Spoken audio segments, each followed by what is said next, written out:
Hi everyone. My name is Melodia, and at this university, I have a rather grand title of Pro Vice Chancellor for Climate Sustainability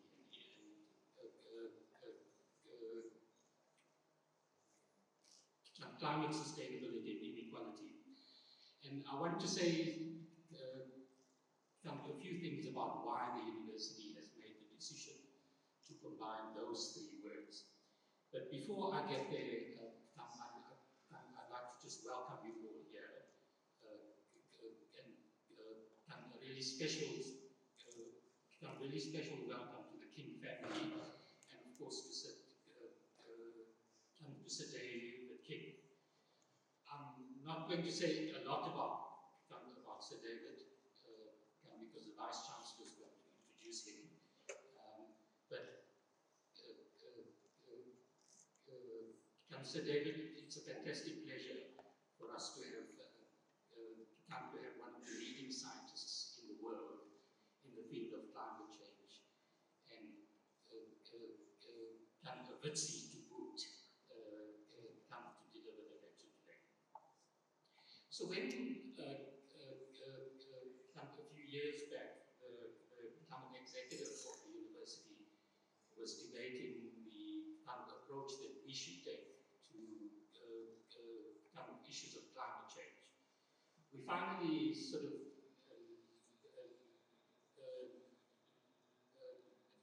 landed on the kind of idea that we should have an executive in the university whose job it is to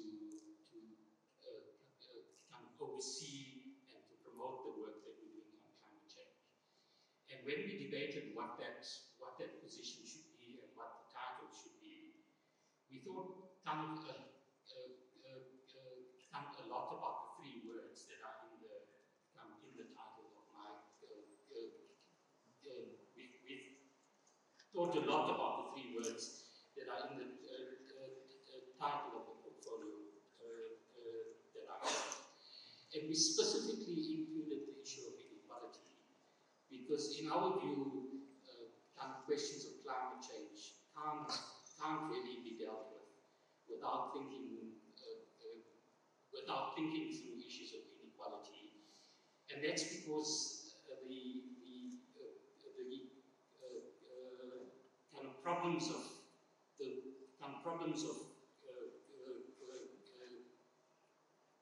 climate change arise in part because we have a huge amount of inequality globally in how industrialization has occurred, in how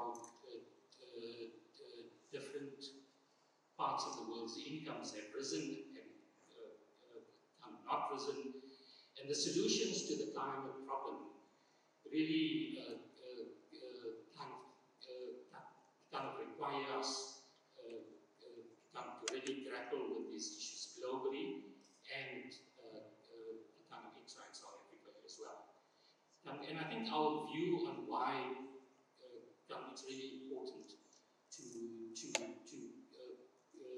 combine climate with inequality is that it really throws up the complexity of the problem and the fact that there are no easy solutions.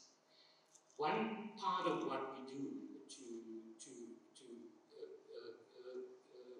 promote thinking on the complexity of this problem is to have the lecture series that you hear for. So we brought some of the leading international scientists, the writers, the activists to share with us their thoughts about climate change. And really today we have one of the leading scientists in the field and someone who is really something of a pathbreaker in raising the issues of climate change across the world, and someone who grappled with all of the real world problems that So with those introductory remarks, I'm going to now can ask our Vice Chancellor to please come up to welcome you and also to introduce David.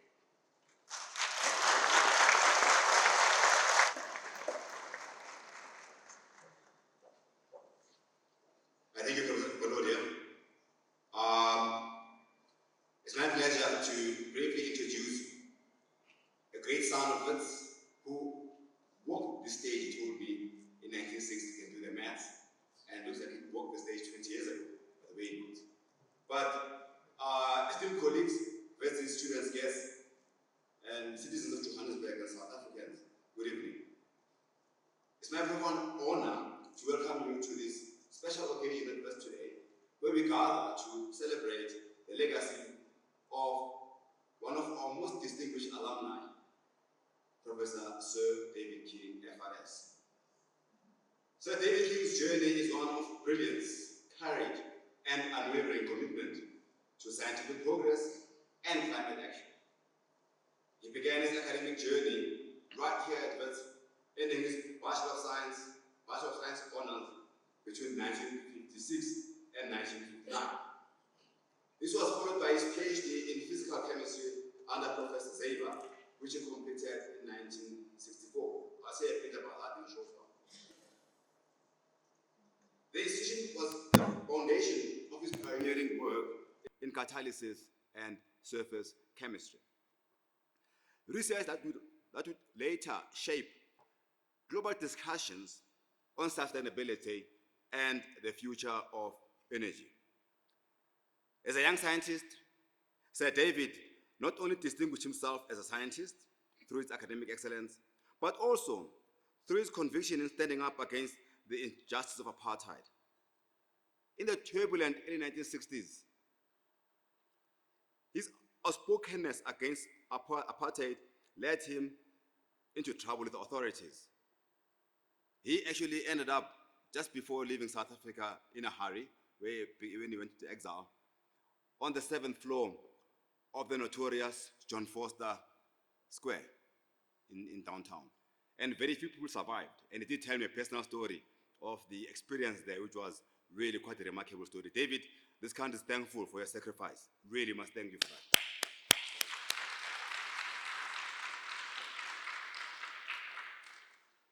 But exile did not silence him. Instead, it propelled him to the global stage, where he would go on to shape climate policy, scientific diplomacy, and international innovation at higher levels. And again, true to the Wits tradition, and we are proud of the alumni that we have, that I think 20 or 30 years ago, 3 or 2 of Sir David's co-collaborators or people who were working on the same field, on the same work that David had done, went on to win the Nobel Prize. It got the tongues wagging why Sir David, who deserved the Nobel Prize, didn't get it.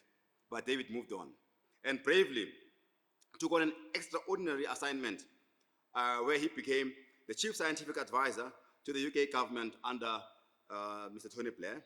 That was from year 2000 and 2007. Guiding responses to global crises such as climate change and emerging pandemics. His work in science diplomacy has been indeed groundbreaking, helping establish Mission Innovations, a $23 billion initiative uniting 22 countries in the quest for clean energy solutions. Today, he's the founder of the Center for Climate Repair at Cambridge and chair in Climate Crisis Advisory Group. Sir David remains at the forefront of efforts to secure a sustainable future for our planet and our grandchildren. Wits has always taken immense pride in his alumni, and Sir David King's achievements epitomize what it means to be a Witsi making a global impact for good. In 2003, this university welcomed Dave back to his old stomping ground and conferred him an honorary degree, DSc, in recognition of his contribution. The same year, he was knighted by Queen Elizabeth II. His enduring commitment to this university is evident in his long-standing role as a trustee of the Wits University UK Trust, ensuring that future generations of Wits graduates continue to thrive. And I thank you for your time and for your support when I'm in the UK, Sir David. Tonight, or this afternoon rather, we are gathered here to hear from one of the most influential voices in climate science and policy, and science itself, as he delivers his lecture called, quote unquote, "The Paris Agreement at the Crossroads, Pathways to a Sustainable Future," close quote. It is at a time when the world is contending with the escalating threats of climate change, and we are buffeted by another threat of political headwinds as well.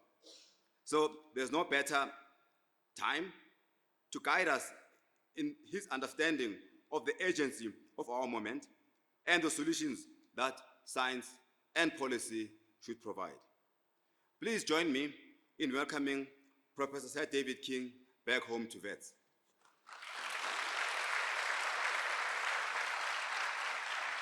First of all, let me say a very big thank you to the Vice-Chancellor and the Pro-Vice-Chancellor for their introductions. Can you hear me? Yes.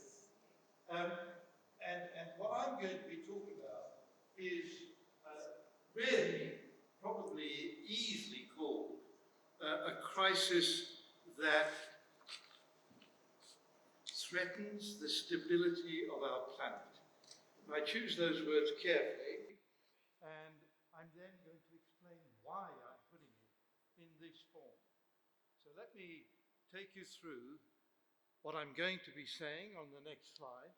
What I'm going to be talking about is, first of all, the United Nations process for dealing with this, and then coupled with that, the consequences of the withdrawal of the United States from the Paris Agreement under President Trump. Now that's created a critical moment in the whole climate change policy discussion and debate. I'm going to run through in the latter part of my talk the science and what it's telling us today. What are we observing across the planet today, and is it as bad as I've just stated it is?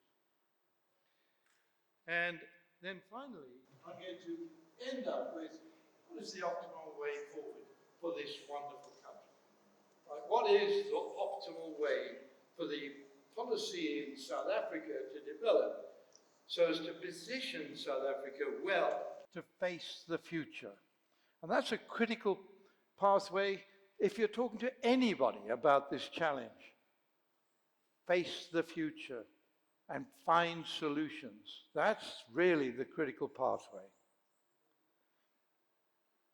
Now, I'm just going to quickly run through what I want to say. Will come later about South Africa's position. But when it comes to the United Nations, that meeting in 2015 was the first time since 1992 that we had a global agreement on how we will manage this challenge. It came very late in the day, but it came at a big price.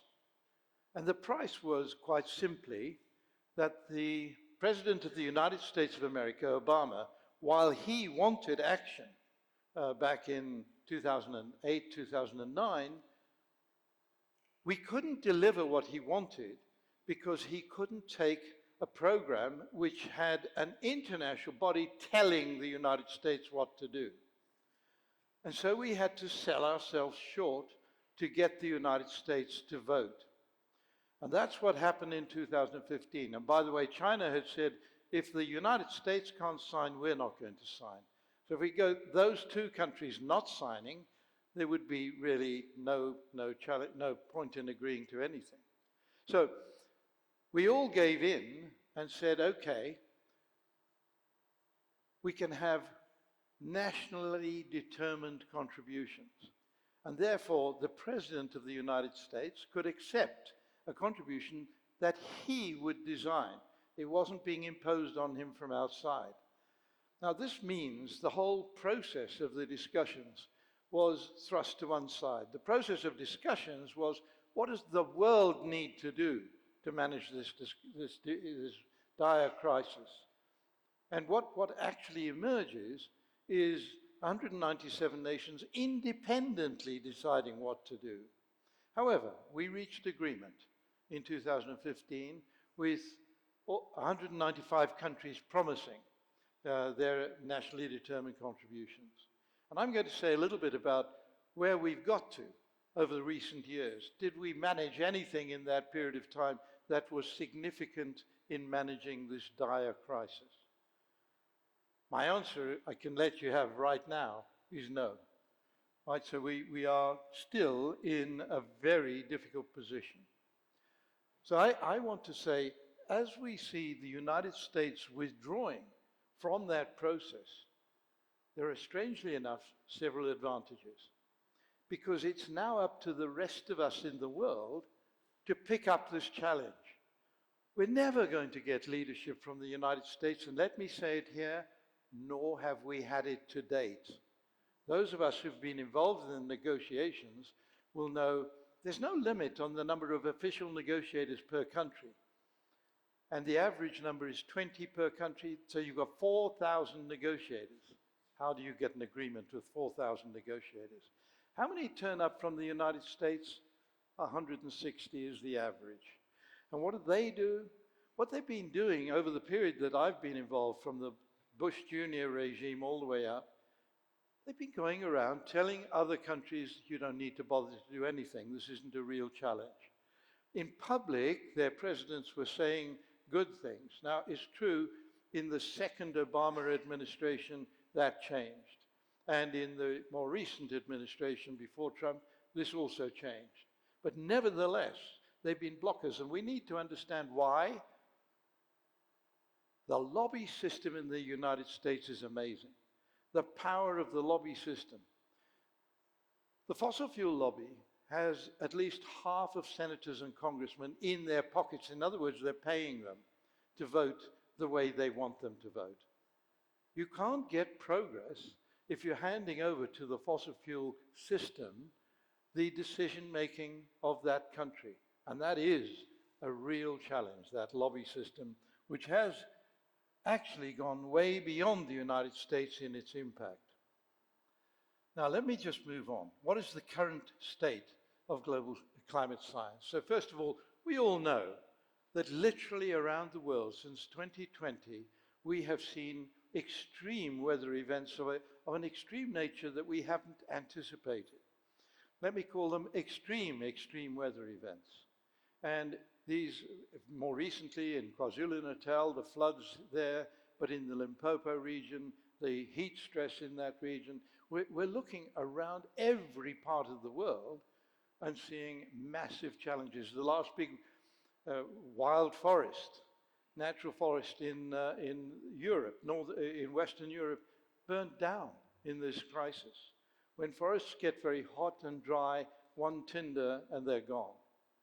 All right, so what we're seeing is the damage we were thinking we would avoid in 2015. So let's go back to ask people I've been talking to since 2015. The people, unlike scientists, we scientists like to predict things with certainty. Who deals with uncertain futures? Of course, it's the actuaries in the reinsurance industry, and London is full of top actuaries because we're full of top reinsurance industry sectors. And so I've been talking to those people since 2015, and they've produced a recent report showing what the loss and damage is year on year going forward in time. Now, this loss and damage is expressed here as a percentage of global GDP. It's not the GDP growth per annum, but it's the loss and damage to your existing GDP. So if we take, for example, the Los Angeles fires. Los Angeles fires are estimated to have cost well in excess of $100 billion of loss and damage. And that's what I'm talking about. Loss and damage to infrastructure, and of course there's a loss of lives as well. If you look at this curve, you can see that it's a significant percentage of the global GDP that is at risk going forward in time. And these guys are experts at risk. You need turn to no other experts who could tell you more than these people. And if we run forward to the end of the century, it looks pretty dire. I'm going to say a little bit about the impacts that are coming up. Now, if I talk to most people about the levels of greenhouse gases, and what I'm showing on this slide is levels of greenhouse gases going back to 1700, the pre-industrial period, to the present time. Greenhouse gases, of course, are the gases in the atmosphere that capture radiated heat from the Earth's surface. And so we have 427 parts per million of carbon dioxide, but what's the total?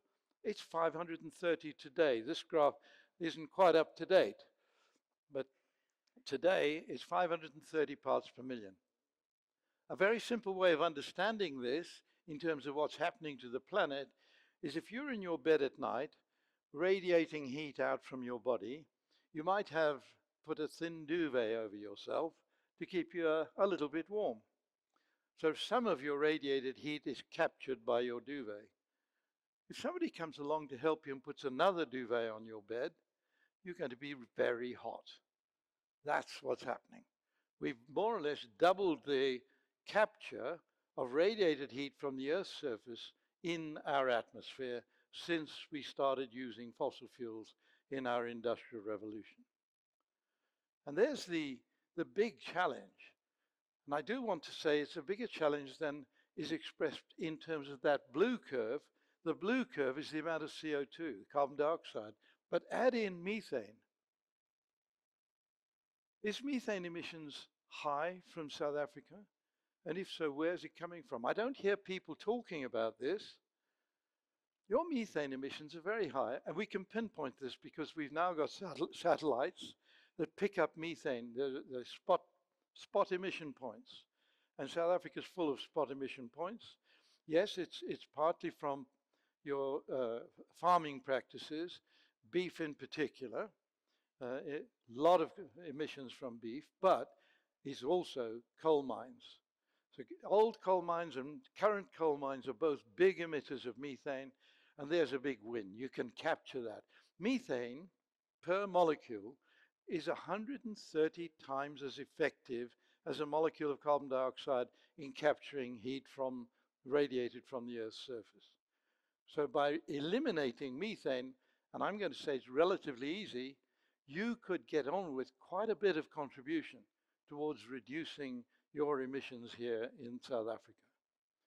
That's a message for the whole world that the Climate Crisis Advisory Group is now carrying through.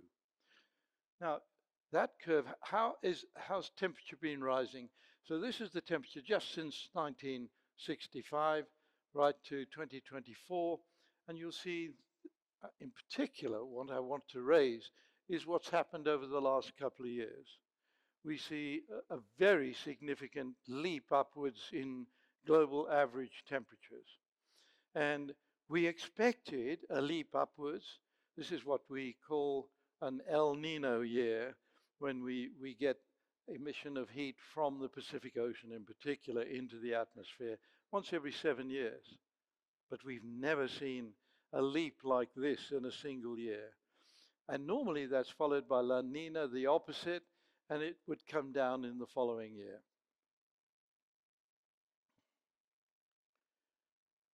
In this slide, I've included here global maps. And the reason I've included global maps is the red, by the way, the dark red indicates high temperature rise, and the blue indicates relatively low temperature rise.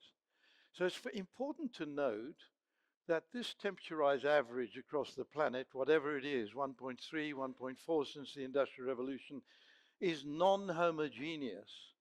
Right? So the Arctic Circle region for the last 20 years has been heating up at 4 times the rate of the global average. Europe is heating up at nearly 3 times the rate of the global average. Land masses, you can see here, tend to heat up faster. So when we talk about 1.5 degrees centigrade as what we should stay behind, and by the way, that's what we agreed in Paris in 2015. If at all possible, we said, we must stay below a temperature rise of 1.5, because otherwise we're moving into a situation where the changes are driven by feedback systems which become irreversible. We may be in that situation today. All right, this is an indication of what has happened. Each line in this plot here, which runs from January through to December each year, each of those lines represents 1 year since 1950. And I'm showing this because you'll see 2023, the gap between previous years and that year is way beyond any previous year. Something new is happening. And if you look at 2024, it didn't come down. We're still up there. But please look at January 2025. I haven't been able to get the official February figure yet, but we're now at 1.7 degrees centigrade above the pre-industrial level this year so far. Too early to say what the indicators are for this year, but this is a very, very risky situation we're putting ourselves in. Now, just to emphasize the point about what is happening around the North Pole region, I've got a slide here which shows you the North Pole in the middle of the slide. Let me get it up. And what you see is the temperature rise above the pre-industrial level. Now, I don't know if you can see on this, the center is at the highest temperature rise, which is nearly 30 to 32 degrees centigrade above the pre-industrial level for that North Pole region. And what is also very frightening about this is that thing lips down. It lips down here along the northeast coast of Greenland. I'm going to say Greenland is losing ice now at 30 million tons an hour.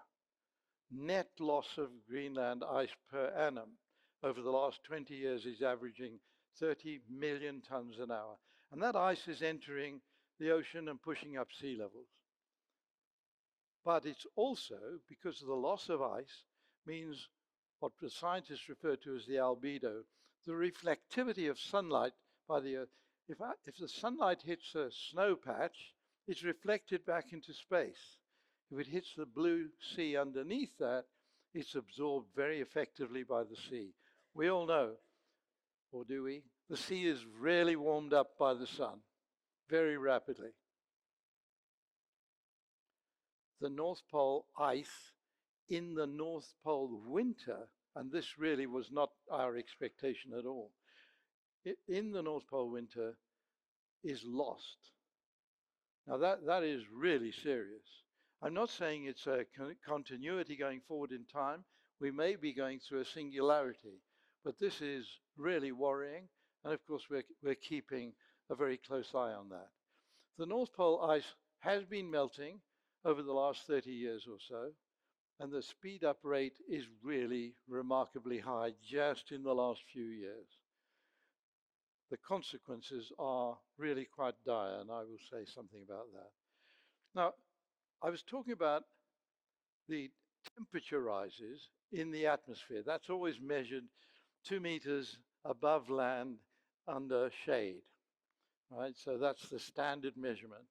And here you see the temperature rise of the oceans. This is the average temperature rise of the oceans. And again, what you have is a remarkable leap upwards of the temperature of the global oceans in 2023 and 2024 as well.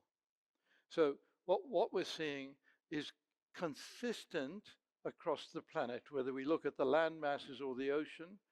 This looks very, very worrying and very threatening. If you talk to climate scientists, they are not going to say to you that this is the end.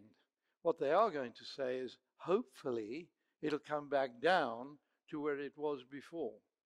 But we're not seeing the signs of that yet, which is really rather surprising. All right, so let me just summarize on the next slide what are the threats from what's happening in the North Pole region. And by the way, the South Pole in 2023 lost half of its sea ice. South Pole, protected by the sea ice, lost half of that sea ice in 1 year. And that means the North Pole ice, which is an enormous amount, it's a very big continent, Antarctica, that is now also under threat. So here are the challenges we're looking at. I've got on the right-hand side Greenland. And Greenland ice, as I've said, is now melting very rapidly. But the glaciers of the world are melting very rapidly, and we all know this. Wherever we are aware of glaciers, anyone who skis knows where the glaciers are. And there's been a recent publication just in February this year of the loss of ice from these glaciers since the year 2000. And 5% of the ice has been lost since that year. And the ice ending up in the oceans has pushed average ocean sea levels up by 2 centimeters, by about an inch. Right, so what you're looking at is an additional challenge from sea level rise from the heating of the oceans, from just ice entering the oceans. The second challenge is what's happening. This is one explanation for these extreme weather events. What's happening, it says polar vortex here. The polar vortex is the wind that blows around the North Pole because the Earth is spinning on its axis. But down near in the atmosphere, we see this wind, which is now, it was circular, virtually circular, and that wind kept the cold air in the Arctic Circle region and the warm air away from the Arctic Circle region. That's separated by this beautiful jet stream, it's called. And if you now look at the slide here, you can see that this jet stream is seriously meandering. And I'm going to give an explanation for one explanation, which the Climate Crisis Advisory Group has published on that. And on the right-hand side, the release of methane. Now, in that permafrost region, in the North Pole region, the land mass with permafrost, which is Russia, northern Finland, etc., in that region is a vast amount of methane. Methane is trapped in ice. It actually forms a molecule of methane hydrate trapped in the ice. And as the ice warms up, that methane bubbles out of the ice. So the picture on the right-hand side here is just showing the bubbles. If you throw a match onto this, you get a lovely blue glow as the methane burns. However, this is what is now happening. Explosive release of methane occurring in northern Siberia, another permafrost region. So what is happening here? There's a crater formed. It's about each of these craters, and they're now over 1,000. Each of these craters measures about 60, 70 meters across and about the same depth. So there's methane formed under the permafrost, and when the pressure of the mass of ice and earth above is less than the pressure in the methane, you get explosive release. Now this is worrying. Why is it worrying? There's enough methane trapped there. If it was all released in a period of, let's say, 10 to 20 years, global temperatures might rise 6 to 8 degrees centigrade, global average temperatures. Right, so this is a very real potential threat. Now let me come back to trying to explain at least one explanation that we've given for what is now happening to this jet stream. Imagine over the North Pole region, the blue sea being exposed by the molten ice. And I must say, until that last figure I showed you, I thought this was only in the polar summer that this was happening. But in the polar summer, a lot of the ice is melting, the sea is absorbing the energy, and the air above it is warm.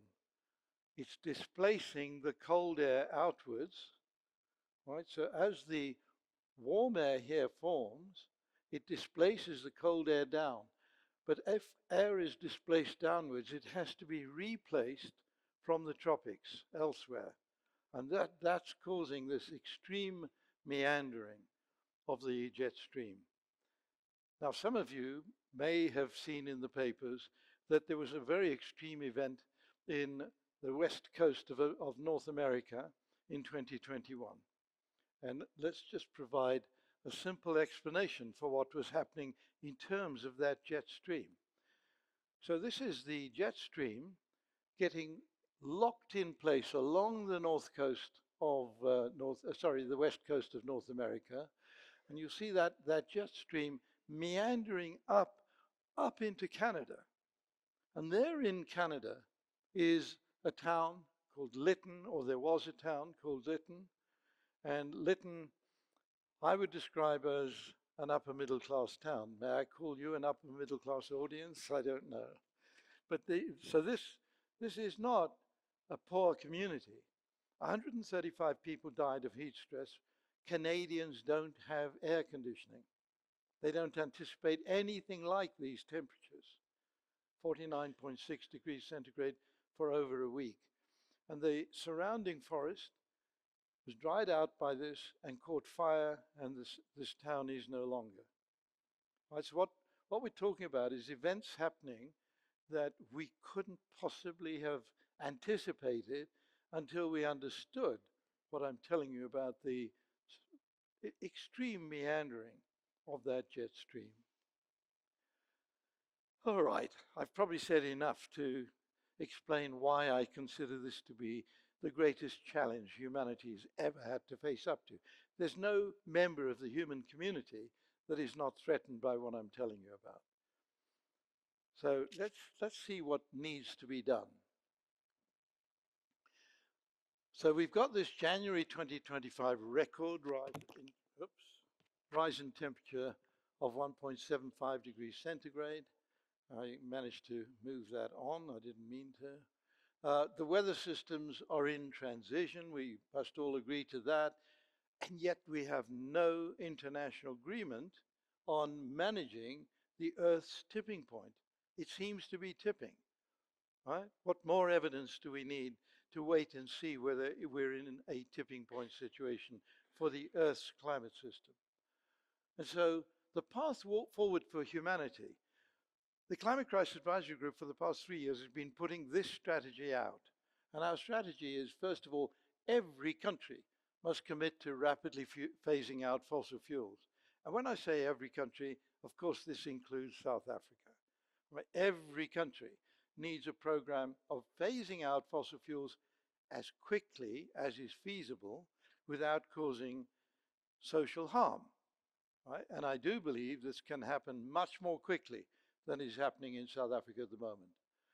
Greenhouse gas removal, we're at 530 parts per million in total.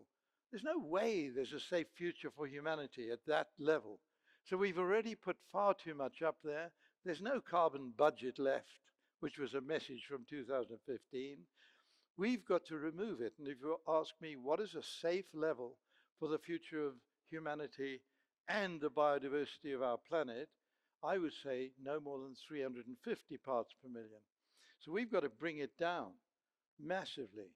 And even if we worked hard on that, removing 20, 25 billion tons of greenhouse gases a year, maybe, and I'm one of those working on how we might do this, how long would it take?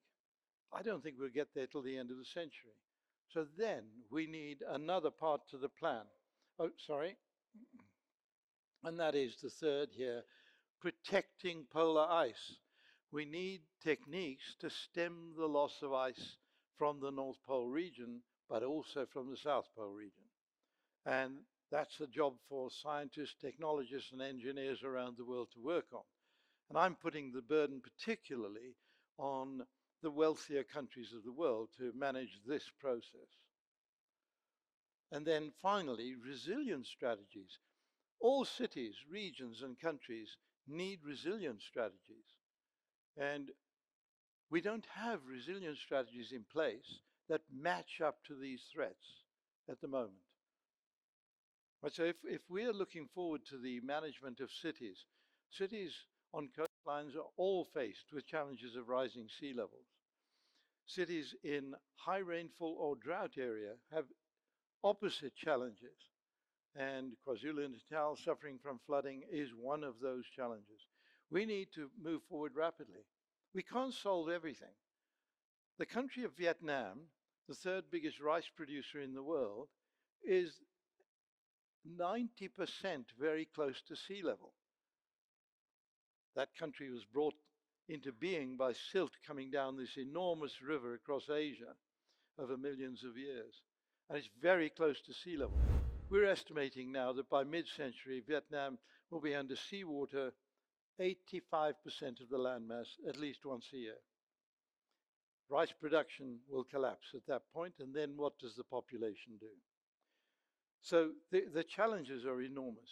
So here, just to repeat, is what the Climate Crisis Advisory Group has been saying for some time.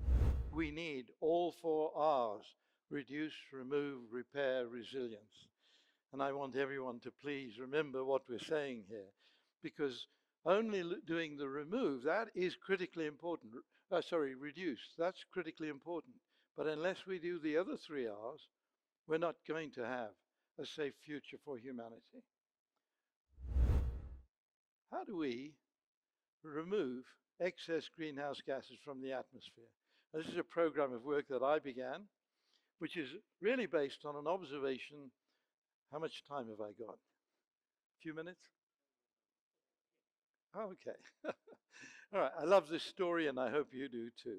So there's a scientist by the name of Smetacek who works in Germany, and he took a film of a pod of blue whales. Now, blue whales are the biggest mammal the planet has ever had, and the population is now down to less than 1% of what it was 400 years ago. And why is that? Blue whales have got a vast amount of blubber, and that was our first discovery of oil. And so the West went hunting down these whales all over the oceans of the world and reduced the blue whales and other of these so-called baleen whales with a lot of blubber to a very low population. Now, I'm going to say, I believe these blue whales performed a critically important function in the oceans in terms of their biodiversity, but also in terms of removing greenhouse gases. Right, so if you take a blue whale, what do they eat? They eat krill. And the krill is a sociable creature, tiny little fish-like species, which exists 300 to 500 meters below sea level, typically. And the blue whales eat nothing but krill. And when they find a population, they sail through it with open mouths, as shown in the diagram. And they consume a vast amount of these krill, and then they come up to the surface. And Smetacek took a film of a pod coming up to the surface. It's a beautiful film, and you see all the whales in detail until they reach the surface. Now, what we all have seen is the whales blowing out their lungs when they get up there. They can't stay down for too long, much longer than any of us could. But they're doing something else, which is what you see. That pod of whales disappears in the film as they get to the surface. What are they doing? Every mammal 300 to 500 meters below sea level has all of their orifices jammed shut. They also come up to relieve themselves. And so what that blue whale disappearing into is poo, right? And that is putting fertile material into the sunlit ocean surface. And within 3 days, an area, if a big pod has come up, an area of several thousand square kilometers, because that whale species spreads quite rapidly across the ocean, is covered in phytoplankton. Phytoplankton is a forest, an ocean forest. Phytoplankton is the initial foodstuff for all fish larvae. All kinds of fish larvae have to have phytoplankton. And so most fish larvae, each female lays 100,000 to 200,000 eggs in a year. So the ocean is still full of fish eggs.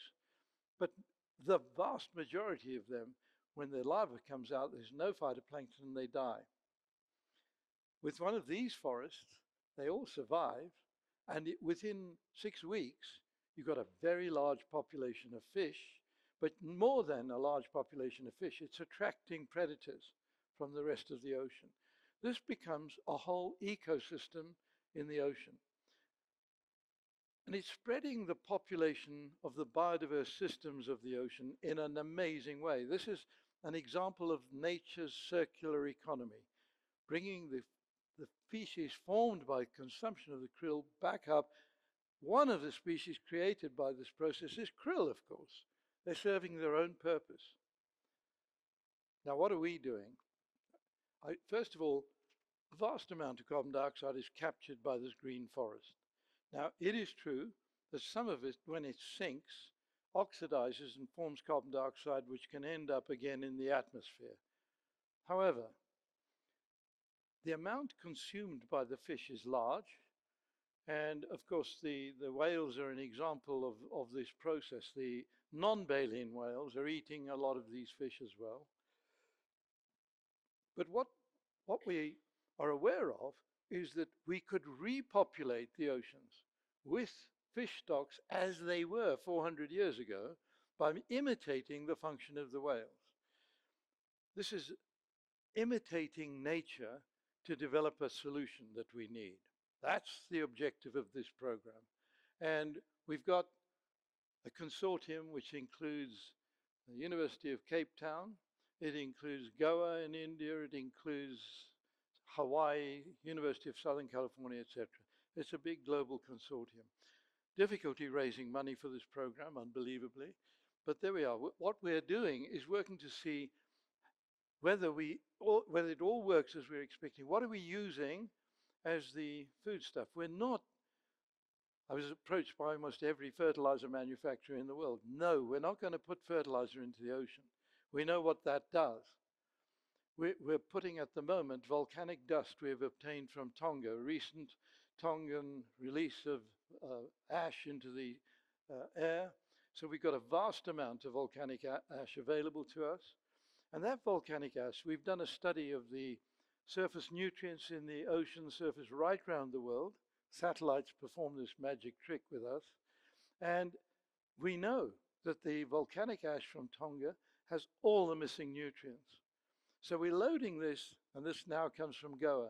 Goa's got the biggest, I believe, biggest rice factory in India. And the people in Goa working with us said, wait a minute, rice husks are a product that they throw away. Can we use the rice husks as mini rafts in the surface of the ocean? So they find by baking them lightly, they will then float in the ocean surface for months. And we're loading each rice husk, we've got a process for doing this, with volcanic dust, and we're sticking it on with lignin. Everything is a natural product in this process. Right? And so the whole idea is that we remove perhaps billions of tons of greenhouse gases a year when we run it at scale. What do I mean by that? Running it on 2% of the world's oceans, deep oceans, every year. How would we do that? There's a vast number of ships traveling around. Let them spray it out of the back end. So we believe we could remove billions of tons of greenhouse gases a year, and we could restore the ocean's biosystems back to something like it was. That's the dream, and we're hoping to get there. That's one possibility for removing greenhouse gases. I won't consider any possibility that will remove less than 1 billion tons a year, because we've got to get it up into billions. If you want to know how many billions of tons of greenhouse gases we're emitting into the atmosphere in terms of carbon dioxide equivalent, it's 50 billion today. Right, so we need to get that down close to zero as quickly as possible, and then remove the excess, and continue to remove the excess as quickly as possible.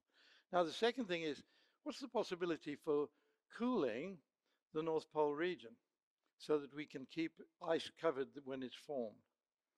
And we have this project, wonderful marine engineer who designed the ships shown here. These are all remotely controlled. And the idea is that we are creating tiny droplets of seawater.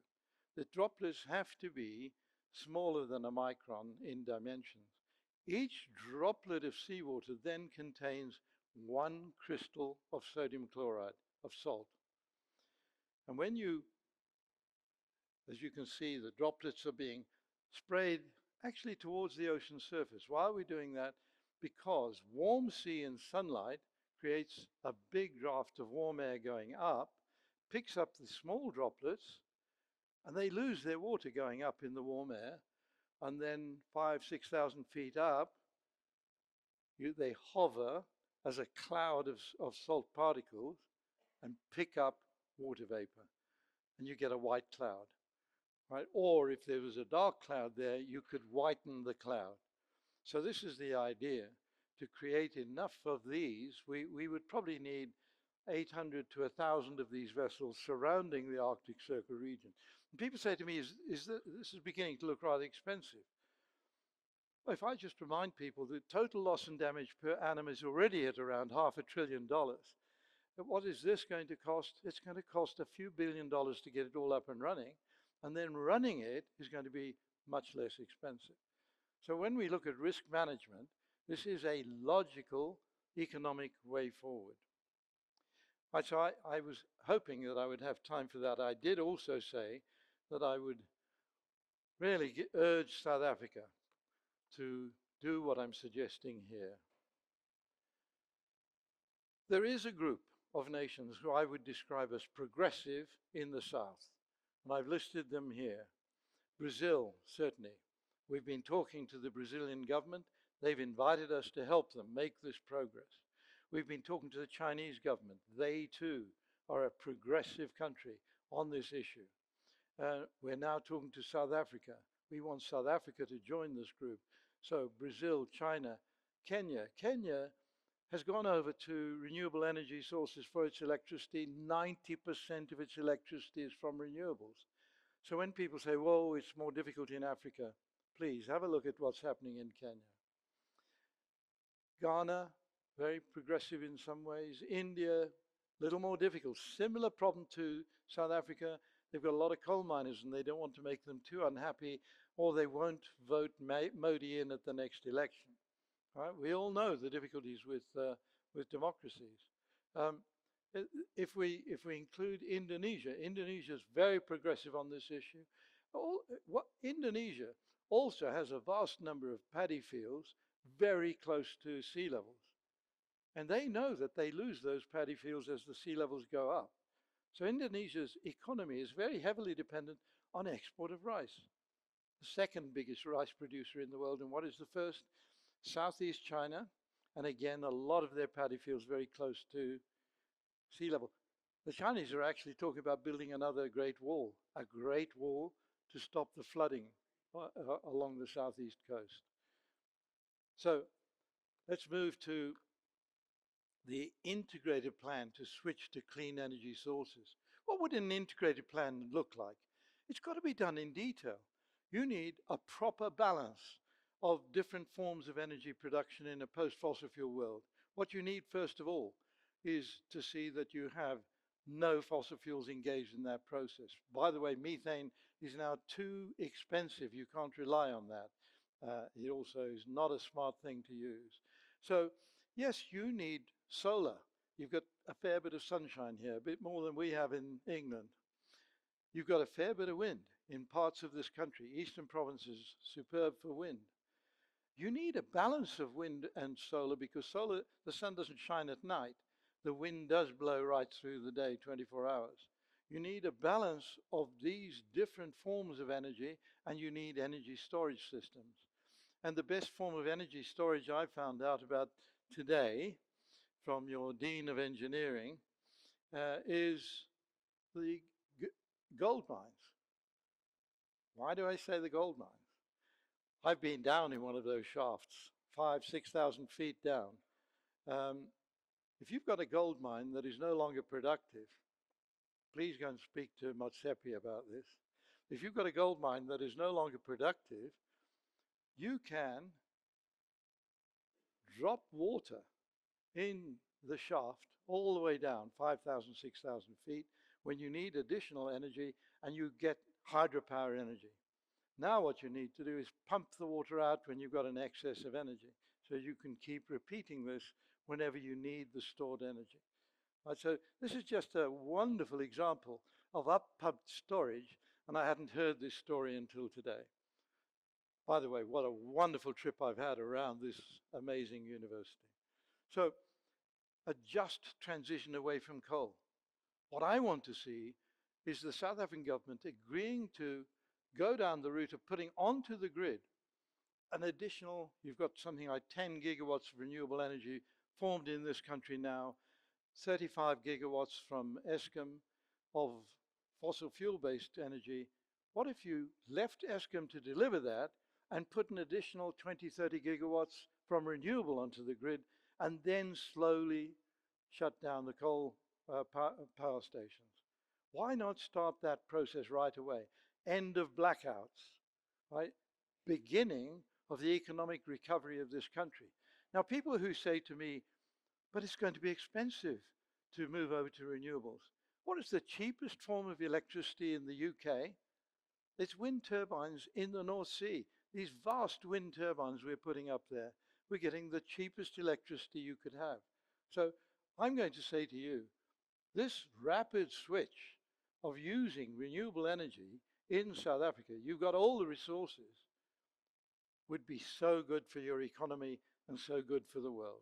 So there's a lead, and that's what I'm going to say to the Presidential Climate Commission on Friday.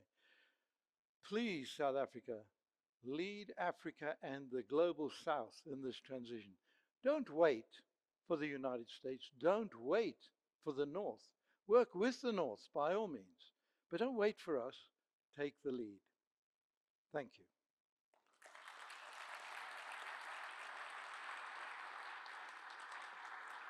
Thank you so much. So we're going to do the Q&A. So can I ask you to please join me again in thanking Sir David for a fantastic talk. Thank you so much. Not for too long. So we have we kind of have about 20 minutes for for a Q&A session. So I'm going to immediately open it up for any questions. There are some roving mics kind of around. So if you would like to ask a question, please put up your hand. So we have 2 questions there. I think let's start there, and then we'll take a third one here. Can we do them in rounds of 3? Thank you for the conversation thus far. I'm very interested in what you've said about renewables, but there was no mention whatsoever of nuclear. What is the CCGA's attitude towards nuclear, and what moves are there towards re-establishing safe nuclear as an alternative to clean energy? Thank you. Very important question, and I apologize for not covering the full ground. Nuclear energy has the big advantage, very, very low in CO2 emissions, close to 0 after time. And of course, it's baseload power. And so if you combine nuclear with the renewables that I've talked about and some energy storage, you're covering the ground. So that is an important point. Nuclear at the moment is more expensive than renewables to install, and it would take some time before that cost comes down, because the cost really is up front in the construction. Over to you. Thanks so much.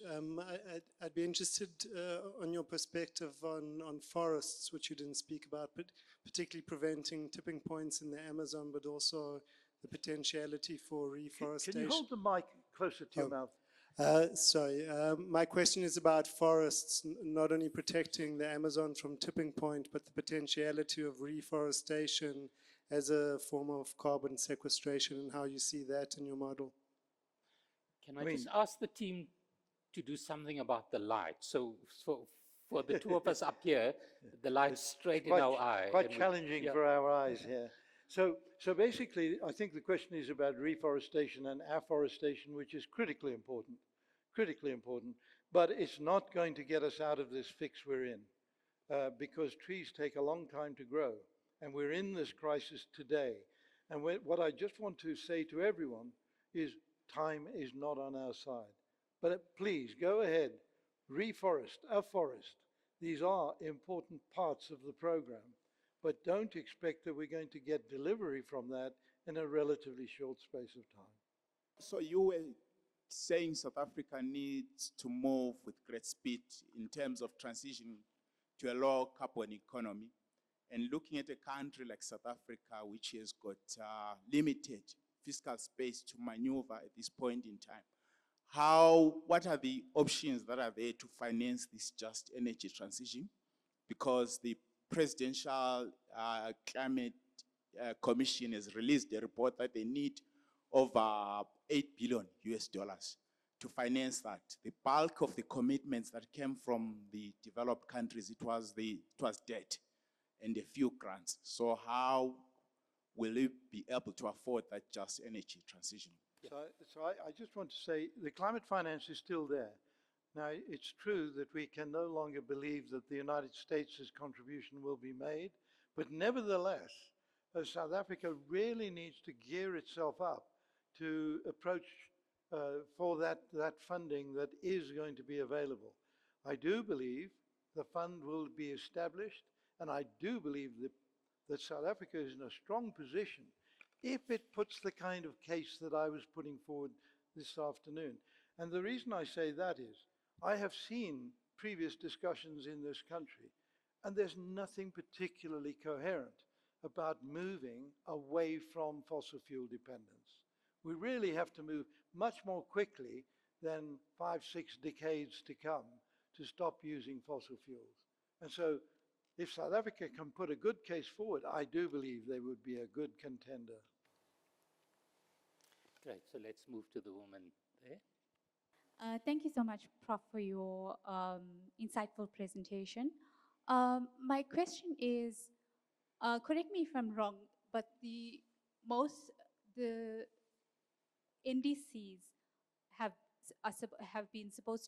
were supposed to be submitted. Sorry, closer. Was supposed to be submitted in February 2025, and majority of the nations have not submitted their NDCs. What is the way forward? What is happening with this? Are you able to provide insights? But more importantly, for South Africa, one of the greatest challenges is the implementation of our policies. We have great policies, and somehow filtering down to the ground doesn't always happen. How would you impart your knowledge from the UK to ensure, to provide us with strategies on how we can ensure that our policies are implemented and reach the ground level? Thank you very much. I don't know if this is going to answer your question, but the UK Premier in Baku, I thought, made the best speech of any Premier at that meeting, in which he picked up what we're now talking about. Each country in the world, after the United States withdraws, each country needs to step up to the plate and deliver. And our Prime Minister said, we will reduce our emissions by 81% net, not talking about net zero, but we will reduce our emissions absolutely by 81% compared to 1990 levels by 2035. That's a major step forward on our previous commitments. And we're trying to get the European Union to follow suit. China is really behind all of what I'm talking about. What we need to see, if we can get that list of southern countries I mentioned as a beginning, and then there's the North. The North is not just the UK, but even the United States has states that are committed to action on this issue. So as we move forward, I believe we can get a groundswell of countries committing before we meet in Brazil in November this year. We've got the G20, and I didn't mention that before, coming up here in Johannesburg in November as well, just before that big meeting. And your president made an amazingly good speech at the finance ministers' G20 meeting last week. It was a very good speech in which he talked about climate change as the big challenge of today. And I think what we need is that speech to be recast in that form in which I was arguing for, so that we can see South Africa propagating that groundswell that I'm talking about. That is the right way forward. Okay, so we have a question there. I have this gentleman, and I can allow probably one more. So we'll take you, but let's start there. Thank you, sir, for your presentation. My question is, around climate Where justice. is that coming from? Yeah. Oh, From the back. My question is around climate justice, where I've seen that most of the conversations at the global level at COPs get stuck around the money that developing countries ask the developed world. That is the debate around 100 sorry, billion. get stuck around. The climate finance that the developing world asks their developed countries to pay for. And most of this amount is asked for mitigating their domestic emission.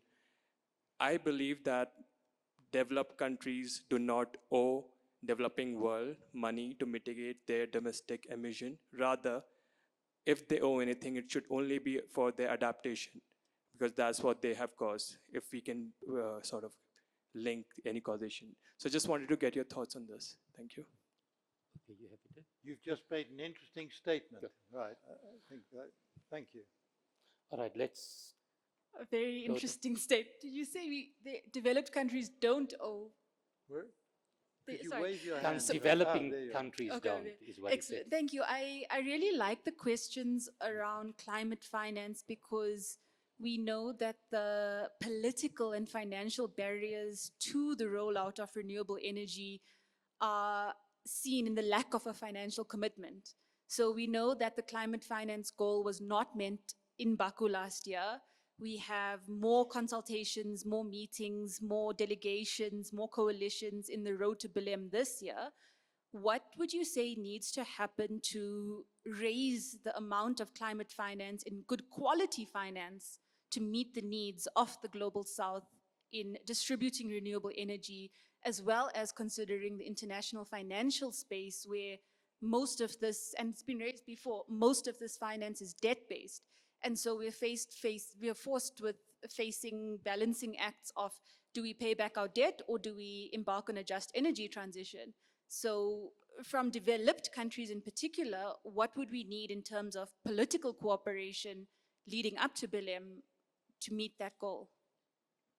You have, yeah. So I think, again, your question is very important and very big, but I don't have an hour to answer it, and I'd like to. You see, I think we're faced with a global situation following what I said about Trump withdrawing from the UNFCCC process. We also have Trump withdrawing from US aid. And so the philanthropic bodies of the world are now being inundated with requests. This is creating a very, very challenging situation. And I don't want to try and get away from it. But what I am addressing here is what is South Africa doing about using what could be the best way forward for your economic growth. If I look at the table of countries that have high growth and are going well on the GDP slide, they're big energy consumers. And in particular, electricity consumption is a very good measure of how well a country is doing. If we could see more power going onto the South African grid and encouraging energy-intensive companies to use that, then South Africa can move forward. I'm saying this is an investment. Go and look at your big banks and see whether they have got money in the vaults. I believe they have. It's true right around the world at the moment. Banks are hesitating about using money that they have. We need to see that that is freed up. And in South Africa, go to your big investment banks and ask them, please, can we invest in our future by building this and give us a loan? I'm just making one suggestion. It's your country, you know it better than me. All right, so I'm going to allow two more questions, and the two gentlemen in the front here have been waiting for a long time, so we'll take you first, and then I'll come to you last. Good afternoon. Frivolous question. You have met a lot of clever people around the world. Has We're not anybody hearing you. suggested sending carbon into space? Is there any way that can be done? We don't need it. Space has got lots of space. Is there any way that it could be sent into space? So I didn't hear the question either. Is there any way that carbon can be sent into space instead of being stuck in the stratosphere? Is there any way it could be sent into space? So, so the question is, is there a technology for us to send carbon into space? Okay. If you really want my answer to that question, I would have to say, are you looking for the most expensive way of getting rid of carbon? All right, let's take the last. We need to get rid of billions of tons of greenhouse gases. You're never going to do it by sending more rockets into space. How much energy do those rockets use? I would actually terminate all of those programs from the United States. So David, it's lovely to see you again. You won't remember me. I remember with great fondness meeting you 20 years ago. Slowly. Yeah, we're really struggling to hear you. If you can just hold the mic closer. Is that better if I speak, if I hold it like this? Yeah. I remember with great fondness meeting you 20 years ago at the Royal Society. You won't remember me.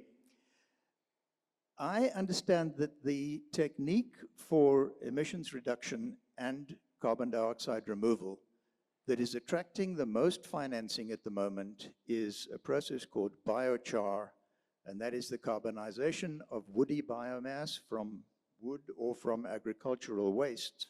From what you were saying earlier on in your talk, am I to understand that that technique is going to be much too small to make any difference, that there's just not ever going to be enough woody biomass?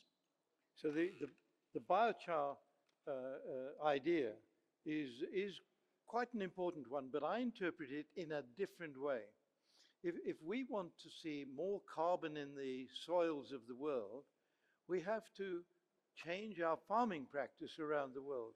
At the moment, if we look at agricultural farming practice, we're using fertilizers and chemicals. I live in East Anglia, which is a big flat region in England, and therefore we have a large amount of agricultural farms. I don't think there are many earthworms in that region, right? And yet, the magic that earthworms provide is multiple. Earthworms pull leaves into the soil. They create burrows in the soil. If it rains, where there are loads of earthworms in the soil, the rain goes deep into the soil. And if it doesn't rain for the next month, there's still water in the soil. If I take a typical piece of farmland with no earthworms, it runs off. Right? So what I'm saying is, I would change agricultural practice. And the British government actually ran a very big exercise to determine this. We ran experiments in Ethiopia and East Africa, in which we had strips of land, and some of the strips were farmed by this classical method I was just describing, and the other strips were farmed by using waste products after the farms had been denuded. So in other words, you're using leafy matter to put into the soil for it to become carbonaceous and contribute to the wealth of the soil. Now, it took 5 years for the strips that had the carbonaceous matter added in that way to compete with the other strips. But then an unexpected experiment happened in Ethiopia. Immediately after the planting season, there was a drought. And the strips could not have looked more different. The strips, which were done organically, produced 80% of their normal yield. The other strips produced close to zero. So what I'm saying is, yes, let's raise the amount of carbon in the soil, but let's not rely on biochar, because that biochar doesn't add to what I've just been describing, the richness of the soil. Let's do it by changing farming practice. Not easy. Not easy, I know. I'm not suggesting this is an easy way forward. Great. So with that, I want to bring the Q&A to a close. I just like to apologize to all of the hands that I haven't been able to get to, but we only have so much of time, so I trust you'll understand. I'd like to now kind of ask our DVC for Research and Innovation, Professor Lynn Morris, to come up and do a vote of thanks and to close, kind of close the seminar for today. Come over to him. Good evening, everybody. And what an inspiring and thought-provoking evening this has been. So David King, on behalf of Wits University, I extend our deepest gratitude for your powerful lecture. The Paris Agreement at a Crossroads, Pathways to a Sustainable Future. Your insights have not only underscored the urgency of our global climate challenge, but also provided a clear vision of the opportunities and responsibilities ahead. As a proud Wits alumnus, you're a shining example of the impact our graduates can have on our world. Your leadership in science, policy, and climate advocacy has shaped critical global conversations and driven meaningful change. We're incredibly proud to call you one of our own. And your dedication to tackling one of the greatest challenges of our time is truly inspiring. At Wits, we are committed to being a hub of knowledge, innovation, and meaningful dialogue. Your address tonight reinforced the vital role that universities, policymakers, and civil society must play in ensuring that the principles of the Paris Agreement lead to real lasting impact. And we are grateful for the time and wisdom you have shared with us this evening. Of course, an event like this doesn't happen without the support of many people. A heartfelt thanks to Sir David's family and team, Zach King, Mike and Barbara King, Richard and Beatrice Watermeyer, and Paula Hennessy for being here and supporting this visit. It's an honor to have you with us here this evening. Thank you.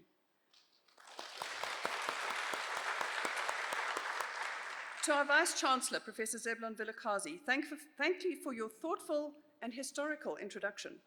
To Pro-Vice-Chancellor, Professor Imran Valodia, who played a key role in organizing this visit, we deeply appreciate your efforts in making this possible.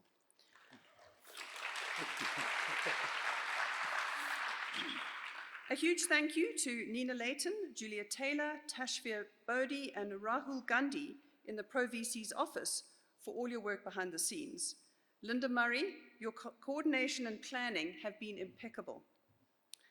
To Temba Glamini and Kelobile Tadi, thank you for managing the event logistics so smoothly. To David Chauke and the AV team, your work ensured everything ran seamlessly. Jimmy Sabata and the security team, we see and appreciate all you do to keep things running safely. And finally, Paul Sambo, thank you for keeping the iconic Great Hall in perfect shape for tonight's event.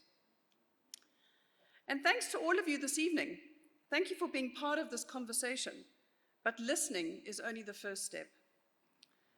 So David has made it clear we are at a crossroads.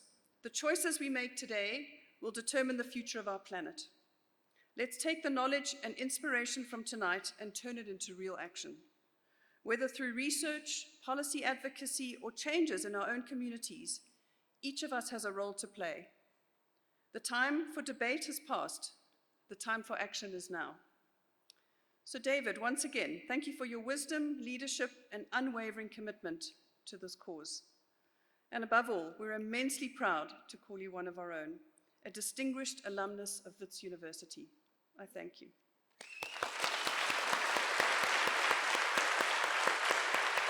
Can I make a few comments? I don't feel as if I should let this occasion go without responding. I have to say that I'm very, very proud of being a graduate of this university. And not only a graduate, I've got a BSc and a PhD from this university and an honorary degree. And I really hold these in my heart. I'm very, very proud of what I've received from this university. You guys propagated what I've managed to deliver around the world. And I do think, if I may call the Vice-Chancellor Zebulon, I do think Zebulon is managing an amazing job. I've just had a wonderful week going around talking to people around this university. It has been extremely exciting. Please keep it going.